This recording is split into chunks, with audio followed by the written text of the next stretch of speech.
वाढवण्यासाठी boiling house साठी वापरतोय। म्हणजे या सीझनला पहिला महिना नोव्हेंबर जाईल, परंतु डिसेंबर पासून त्या ठिकाणी आपल्याला 14,000 गाळप त्या ठिकाणी करता येईल। त्या वर्षी थोडं ऊसाचं उत्पादन कमी आहे, पण पुढच्या वर्षी मला खात्री आहे की 20 लाखाचं गाळप त्या ठिकाणी विठ्ठल कारखान्याला करून दाखवायचं।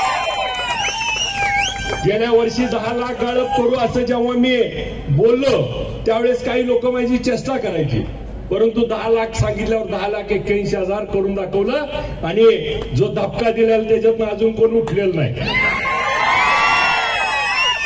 एकाच गावात त्यांचं एवढं काही नीट झालं की आपल्या मागे लागली होती, परंतु आपण पण त्या ठिकाणी काही गोष्टी छत्रपती शिवाजी महाराजांचा इतिहास ज्या माणसाने वाचलाय, ज्यांनी अंगीकृत केलाय, छत्रपती शिवाजी महाराजांच्या इतिहासामध्ये आपण जर बघितलं तर छत्रपती शिवाजी महाराजांनी वेळ पडली तर त्या ठिकाणी पुरंदरचा तह देखील केला होता।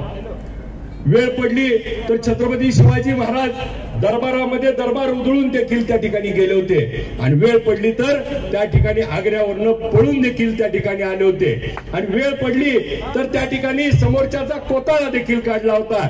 त्यामुळे वेळ पडेल त्या ठिकाणी तो निर्णय घेता आला पाहिजे,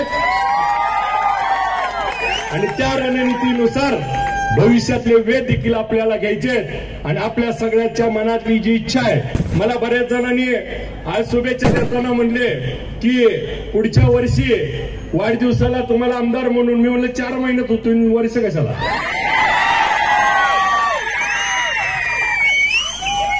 कारण आपल्या सगळ्याचं प्रेम, आशीर्वाद आणि आपण जे वागतोय त्यातली नीतिमत्ता, आपण कुणाच्या वाळल्या पाचोळ्यावरती पाय द्यायची भूमिका नाही, कुणाचं नुकसान होणार नाही याची जबाबदारी आपण घेतोय। आणि जे काय करायचंय ते माझ्या सामान्यातल्या सामान्य शेतकरी असेल, माझ्या तालुक्यातल्या सामान्य तरुणांसाठी, महिला माता भगिनींसाठी रोजगार निर्मिती करण्यासाठी आणि भविष्य काळाचा वेध घेण्यासाठी आम्ही सगळेजण करतोय। आणि याला आपल्या सर्वांची आज ज्या ताकदीनं आपण सगळेजण एवढ्या मोठ्या आला, त्या ठिकाणाहून पूर्ण रस्ता त्या ठिकाणी बंद होता आणि आपण एवढ्या मोठ्या संख्येनं आला। आजचा फोटो त्या ठिकाणी आमचे पत्रकार बंधू उद्या ज्यावेळेस दाखवतील त्यावेळेस समोरच्याच्या लक्षात येईल की ही संपलं नाही, 2 पावलं मागे घेऊन पुन्हा आता मोठी झेप घ्यायला त्या ठिकाणी तयार झालं। आणि उद्याच्या 2 महिन्यानंतर आपल्याला देखील आता रण खेळायचंय, त्यामुळे आपल्याला त्या रणाची तयारी आजपासून करावं लागणार आहे। आणि आपण सगळेजण त्यामध्ये मला साथ द्याल ना? जेव्हा काही नव्हतं त्यावेळेस तुम्ही सर्वांनी त्या ठिकाणी रात्रीचा दिवस केला, पोरापोराची पार्टी म्हणून मत नसलेल्या पोरांनी मत असणाऱ्या पोराचं मतांतर करून निवडून आणली। आणि तुम्ही ज्या पद्धतीनं लोकांच्या समोर गेला होता, आबा असं करल, आबा तसं करल, कारखाना चालवल, आज तुम्हाला कुठल्याही एका बाबतीमध्ये त्या ठिकाणी खाली मान घालायची वेळ आली नाही, येऊ देणार नाही, एवढंच आपल्याला त्या ठिकाणी सांगतो। आपल्या सगळ्याचा आशीर्वाद, प्रेम मला कायमस्वरूपी असंच मिळत राहावं। उद्याच्या काळामध्ये आपल्याला संघर्ष उभा करायचा आहे। उद्याच्या काळामध्ये आपल्याला त्या ठिकाणी काही जण म्हणतात की तुम्ही इकडे उभारणार का तिकडे उभारणार, मला एक सांगायचंय या निमित्तानं, जे आता इकडे उभारणार आहेत त्यांना तिकीट मिळेल का नाही माहित नाही, आणि तिकडची आहे ती आता त्यांनीच उभारायचं का पोराला उभं करायचं, अभिजित असला तर भ्यायला लागली ती। आणि आपण 2 वर्षातली पार्टी दोन्हीकडे भ्या दाखवायला लागली। त्यामुळे आपली ताकद आज त्या ठिकाणी काय तयार झाली ही तुमच्या माझ्या ह्या सर्वसामान्य लोकांनी जे पाठीशी उभा राहिले तो संघर्ष त्या ठिकाणी आपण केलाय। आणि आपण सगळेजण मला साथ मोठ्या संख्येनं देताय।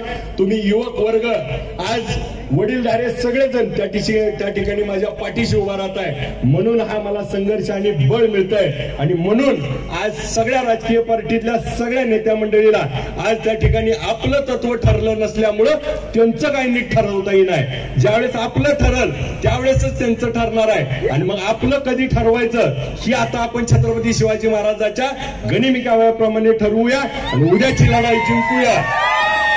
आपण सर्वांनी मला त्या ठिकाणी वाढदिवसासाठी खूप खूप शुभेच्छा दिल्यात। आपल्या सगळ्यांचं त्या ठिकाणी ज्यांनी मला फोनवरती प्रत्यक्ष भेटून त्या ठिकाणी मेसेजवरती वेगवेगळ्या पद्धतीनं काही जणांनी पेपरला जाहिरात देऊन असेल, युट्यूबला जाहिरात देऊन असेल, पंढरपूर असेल, तालुका असेल, माडा असेल, मंगळवेढा असेल, त्या ठिकाणी पुणे आणि मुंबई पर्यंत देखील कटआउट लावून त्या ठिकाणी फ्लेक्स लावून त्या ठिकाणी आपण जाहिरात दिली। आपण वाळव्यामध्ये देखील आम्हाला त्या ठिकाणी काही आमच्या मित्रांनी त्या ठिकाणी लावलेत आणि आपल्या सगळ्याचं प्रेम मी नम्रपणे स्वीकारतो। आपलं प्रेम असंच माझ्यावरती वाढत राहू, ते टिकत राहू आणि त्यासाठी आयुष्यभर मी तुमच्याशी सगळ्या जनतेशी मी प्रामाणिक राहील एवढं आज वाढदिवसाच्या निमित्तानं आपल्याला सगळ्याला त्या ठिकाणी वचन देतो।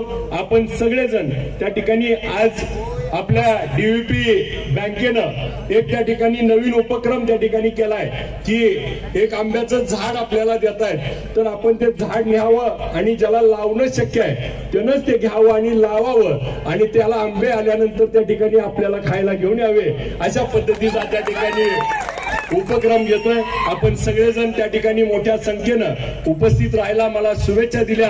आपल्या सगळ्याचं ऋण त्या ठिकाणी कधीही न पिटणारं आपलं सर्वांचं प्रेम असंच वाढत राहू। मला शुभेच्छा दिल्याबद्दल धन्यवाद। जय हिंद, जय महाराष्ट्र।